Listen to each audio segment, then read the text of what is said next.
Go to marginalization. Some individuals and groups are pushed to the fringe of societies, both economically and politically. In the UK, the term marginalization has been applied particularly to working class youths in inner city areas. These areas lack resources and facilities. The schools may not be good and there are few jobs opportunities. The concern of young people have not been taken seriously by the authorities. They have no politicians to speak on their behalf. With high rates of unemployment, they can feel that they have no future. This weakens the hold of the dominant value system or ideology over them because they do not feel that society is doing anything for them. They may develop subculture that expresses resistance or turn to form deviances such as drug taking or minor crimes. So another reason why there's still conformity, there's no non-conformity or deviance is because those youths are marginalized. They are not exposed to the basic amenities. They don't have good education. They don't have infrastructure.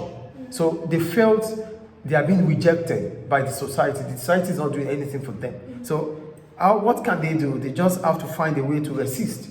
And resistance will come through drug, crimes, violence, and the rest.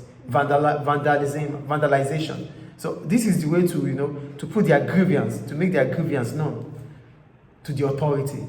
So they do it that way, and that is non-conformity. So whatever they have done based on marginalization is non-conformity. So that's the point there. I think it's clear. They go to cultural deprivation, which is also part of reasons why there's non-conformity. A further argument suggests that some groups in society lack the attitudes and values which would allow them to be successful. For example, by obtaining qualifications and being upwardly socially mobile. For example, the working class. Having a different set of values from those that are dominant places such groups at a disadvantage. For example, to succeed in education, it helps to be able to take a long-term view, working hard and postponing leisure, that is, to defer gratification. Children whose family background has socialized them into thinking and acting like this stands a better chance of success. Children from working class backgrounds are more likely to have been socialized into preferring immediate gratification, and adults less likely to have such attitudes. They can be said to be culturally deprived, as this can lead to underachievement at school and in limitations of their prospects. So, for children, for cultural deprivation, it comes because you think of immediate gratification, which means we want things now. Whatever we do now, we want the return immediately. So children of the ruling class, they can be patient enough because they understand what is coming up after. They know that as soon as they are done with education, the job is waiting for them. So they wouldn't prefer immediate gratification. Unlike the children of the working class, that they are not certain about they don't know what happens in the future. So whatever they have right now is important to them. They might leave school because they have a petty job to do. So the petty job will give them immediate gratification, which deprive them from the long-term culture, the long-term way of life. School is a way of life, but because the working class child knows that the future he doesn't know what the future holds for him or her. He dropped out of school, start to find something he could do right now. As a result of that, he's been deprived the cultural existence of how things should work in society. So because he was unable to go to school, he have education or is a dropout, then he could not make a sense out of the society. And because he cannot make a sense out of the society, then it becomes non-conform, it becomes deviant to the society. Is it clear? And I think the last one is resistance. For resistance, it's associated with conflict views of society because it assumes a dominant group within society whose power can be resisted. For the neo-Marxists, they have suggested that where relatively powerless groups lack an understanding of the capitalist system, but are aware and resentful of their disadvantaged position within it, they can respond with deviant behavior which expresses their anger. This cannot become a revolution that will bring down the ruling class and capitalism, and it's arguably a form of showing anger which can strengthen the system. This is used to explain the deviant behavior of youth subcultures. Young people are relatively free to resist. They are less likely to have a long-term financial commitment, families to support, or jobs they might lose.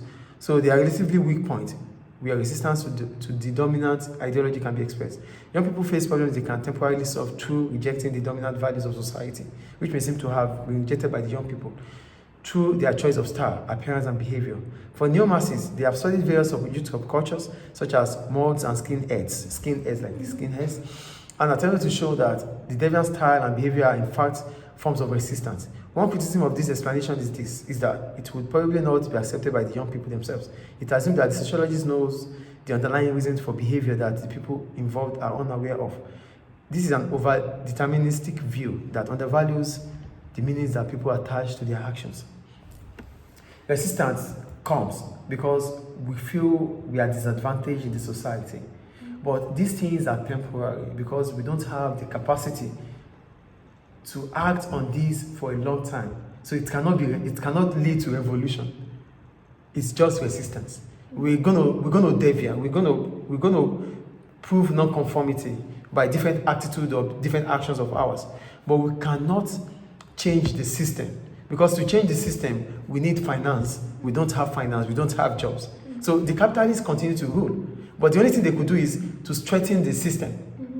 So resistance would not change the system.